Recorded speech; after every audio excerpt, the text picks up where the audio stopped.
Hello guys and welcome to my channel. If you're from my country, I hope you know what this meal is. Some call it red, but in my country they call it Gɔbɛ, aka the beans. Chef One Chicken, I love you so much. I eat you every day, even in the. So the only reason with this particular meal is the beans is the one that takes the longest.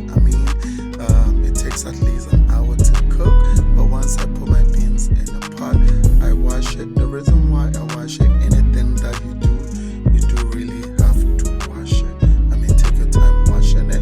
With this particular beans, I wash it 1 or 2 times. The reason why I did that, with the beans, once I washed it, I drain the water of the beans.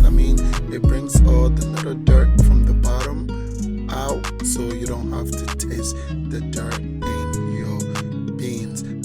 Totally wash it so well. So after that, I rewash it again.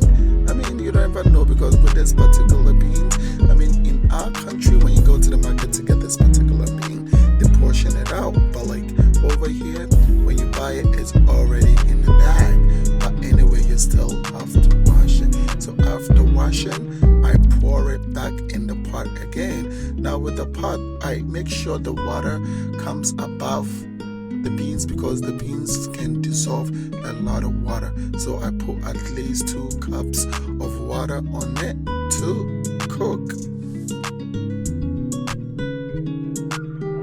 The reason why I let it sit, because if you see some of the beans floating on the surface, that means those are the bad ones that you have to take it out.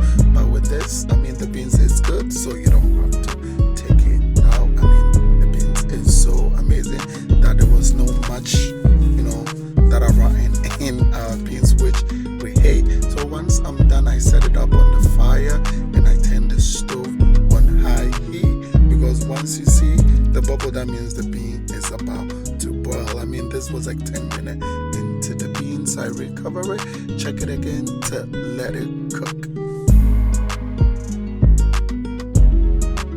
You have to allow the beans to cook slowly.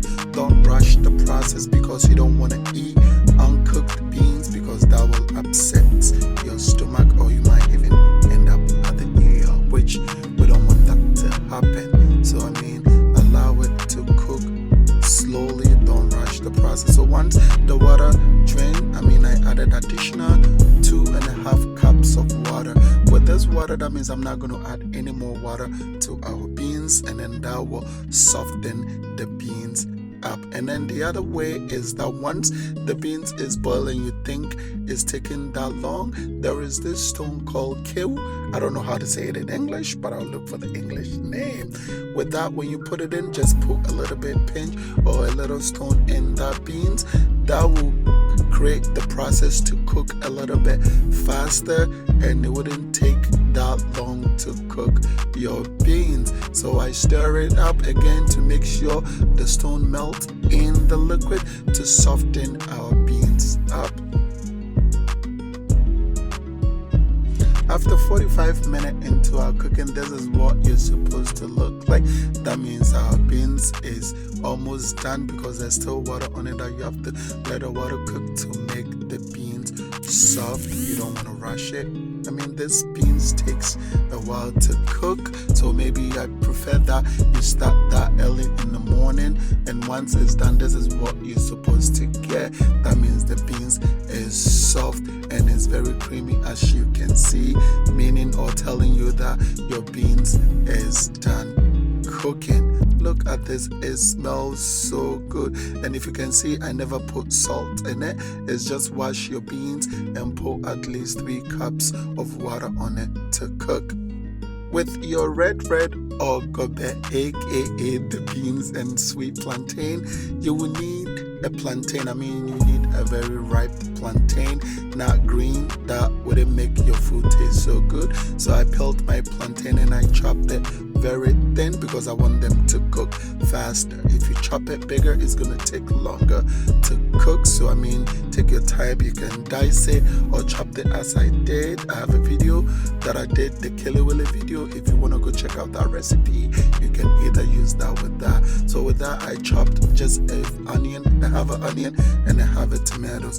I'm actually doing this to give it a kick, because with that you don't need so much seasoning or any type of sauce with it, because you need the red oil. And then this, you can easily find this as any African market. So I sauteed my onion and the tomatoes. I added a little bit ginger and garlic, and then a spoon of red chili powder or any red pepper powder you can find, and I added garlic to it, and I let it cook or simmer for at least 5 minutes, and this is how it is. But once your oil is hot, you just place your sweet chopped plantain.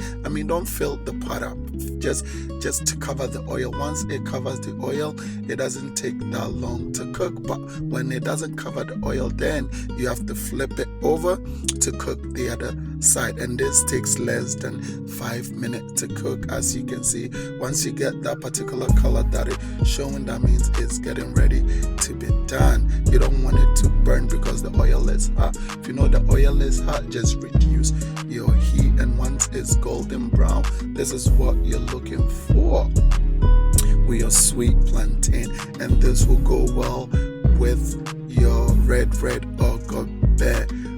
I can't wait. This is an amazing lunch to have at home. Just make sure you like the video, subscribe to the video, and share it, comment, and let me know how it is. Repeat the same process again. Throw the rest of your sweet plantain dice into your hot oil, and then do exactly the same thing. Cook it. Just don't keep your eye off this, because if once you keep your eye off it, your sweet plantain for your Gɔbɛ will burn, and you don't want to eat any burnt sweet plantain. It will leave that bitterness in your mouth, and you don't like that. So again, the same process. Once you get to this particular, that means your plantain is getting done. And once you see the golden brown, not a minute, not or less, take it off, as you can see, and your sweet plantain is done. It's so amazing, and it smells so good. With the plantain, you just don't need to add any seasoning. Just add salt and water. A little bit sprinkled. That brings the sweetness and the saltiness with your plantain. Now with that, I need a red oil with a little bit chili powder to put it in it for the kick, and your Gɔbɛ or the red is done. Well, how to assemble it is you put the gari and a little bit of your cooked beans with the red oil, mix it together. Don't add too much gari. The gari can be found at the store, one African store, you can find that. And then you add your sweet plantain. Like to use this opportunity for watching out this video. Try it, let me know, subscribe, comment, and share the video, and I will see you. Bye.